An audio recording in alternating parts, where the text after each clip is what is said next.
જૂનાગઢ જિલ્લાના બાગરોડમાં gas cylinder મેળવવા માટે ગ્રાહકોની ભારે પડાપડી અને લાંબી કતારો જોવા પડી રહી છે।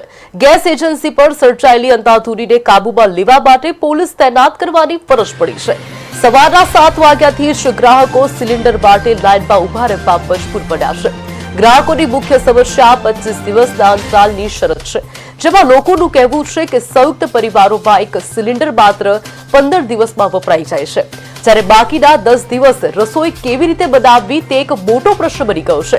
વધતા ભાવ અને ઓનલાઈન બુકિંગ સિસ્ટમની ખામીઓના કારણે ગ્રાહકોની હાલાકીમાં અનેક ગણો વધારો થયો છે।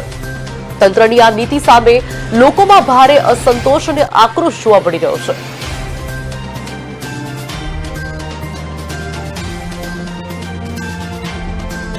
બાગરોડના રહેવાસી છે દર્પણ પરમાર આપણું નામ છે અને આજે આપણે જોઈ રહ્યા છીએ બાટલાની લાંબી લાઈનો લાગી છે।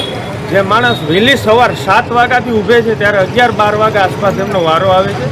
અને રહી ભાવ વધારાની વાત તો તે પણ આજે સામાન્ય માણસને ભારી પડે છે।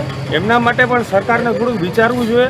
અને અફવાઓનો દોર ચાલુ છે, એમાં આજે બાટલાની અછતના લીધે લોકો ધંધાવાળા છે એ પણ દોડાદોડ કરે છે। એમને પણ એક વિશ્વાસ દેવડાવવો જોઈએ કે ભાઈ અછત નથી, બધીને પૂરતા મળી રહેશે અને આયાતનો સ્ટોક પણ વધારવો જોઈએ, જેથી કરીને આવી અફવાઓના દોરમાં કોઈ પબ્લિક આવે નહીં અને બધાને પૂરતો સ્ટોક મળી રહે અને આ લાઈનો જે લાગે છે એ પણ ન લાગે।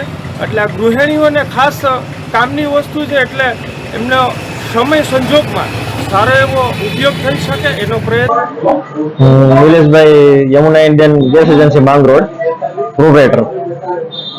માં હકીકતે માલની સપ્લાય તો રોજ આવે છે, રોજ ગાડી આવે છે, પણ લોકોને એવું છે કે અછત થશે, બાટલો નહીં મળે, એટલા માટે લોકો અત્યારે ભીડ જમા કરે છે અને બાટલો હું લઈ લઉં એવું રાખે છે।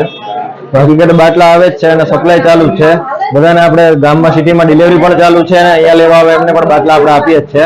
અત્યારે આપણી પાસે સ્ટોક છે અને રોજ ગાડી આવે છે, એટલે અછતનો અત્યારે કોઈ પ્રશ્ન નથી।